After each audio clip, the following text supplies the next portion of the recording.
It was about 20 years ago, and I was driving down I-290 in Worcester, Mass. Wait, this ain't Worcester? Well, anyways, I was flipping through the radio when all of a sudden, I heard the most amazing music I'd ever heard. I almost drove off the road.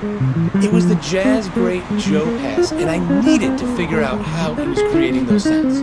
Now, most guitar players do this. When playing rhythm, they play chords. When soloing, they play single notes. Now, hearing Joe Pass was the first time that I actually heard a guitarist soloing with chords. And for piano players, it's pretty common because it's just the nature of the instrument. Traditional jazz guitarists also do this quite a bit. For most guitar players don't do this. Jerry Garcia, on the other hand, did. So let's hear an example.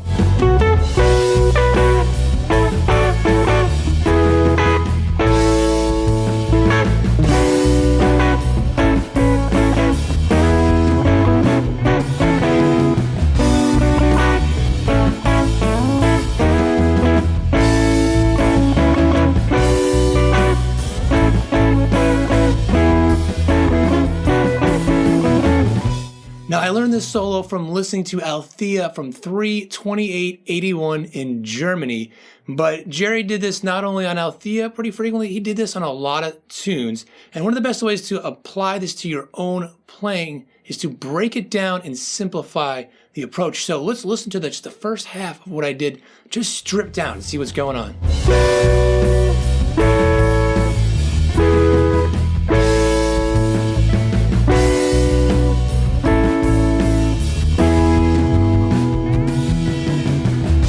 So what's going on here? We have B minor, A, E, and A, and then it does it all again. B minor, A, and this time hangs in the E twice as long. So that's kind of the verse section, the intro with Jerry solos and everything. So it's just 3 different chords. So what he's doing here is he starts off by playing these chords way up here. So the same thing, just up 12 frets, and then doesn't play the whole thing, just plays these 3 strings. So you have the B minor like this, A, E, back to A, and then this time plays the B minor in a different position down here, and same thing with all of these, right? And just that simple change makes all the difference because now it makes it more melodic and gives it movement. So that's the first thing, is we don't want to just play the same chords over and over. That would get boring and it might sound like we're just playing rhythm. We're not actually soloing. He's got to go somewhere and be melodic.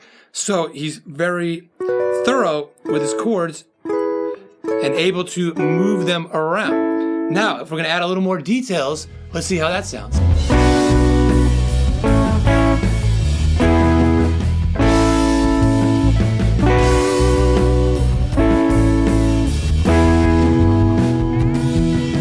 So the first thing different is playing in a lower position, yet again. So there's B minor here, A here, and then instead of playing all 3 at once, just breaking it up. So these 2 and then these 2, and then adding staccato, so playing them really short. So we've got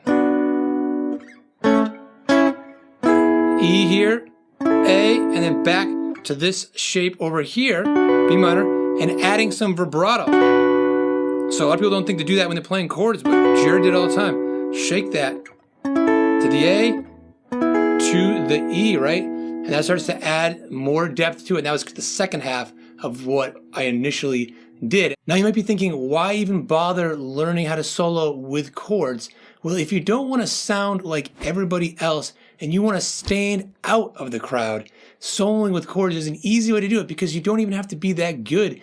People aren't used to hearing it that much. So by doing it, it really just grabs their attention, you know, and holds it. So let's see if we can add some more details and see what's going on with that.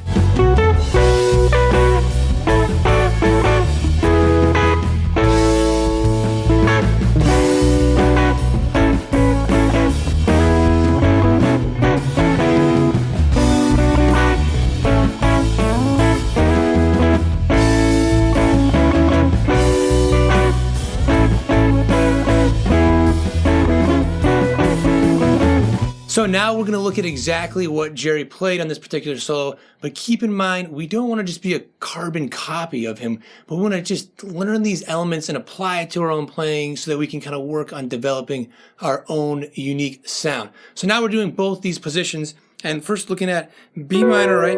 You got your B minor right here. You can also play it up here. These three here, just add that on there. You can do all four. So that really opens it up melodically. You got this one and that one. And then over here, B minor here.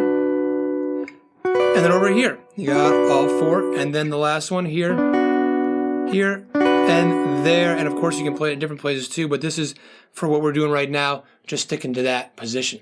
So one thing that he doesn't just start on the chords, he does a little pickup, just 2 notes. It leads into that, right? And then here's where it gets really cool, the A, but then he goes,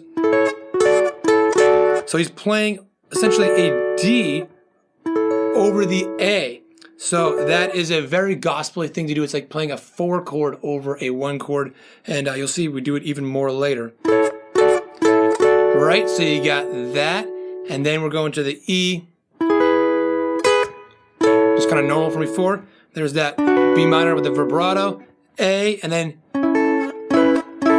he just adds just this note here, this B on top, goes back and forth. So he's repeating the same idea from before. So that's one of the beauties of Jerry's playing, is he would, state simple ideas and then he would repeat them later, he'd develop them and all that stuff. Then he's getting to the E, but instead of just playing it verbatim, he's sliding into it like this. So sliding into that E, and now he's got a lot of movement, doing the same idea here. This is an A over an E, so it's same. And you've got, he even plays the B minor, so you got those 3 chords that were all over essentially the E, giving it a lot of movement and getting, very melodic and stuff. And then second half, B minor over here, just these 3, then moves it to the top 3. So you got, and then you get that staccato again, then sliding. So sliding up. So it's essentially going from this A to this A, but sliding to it real smoothly.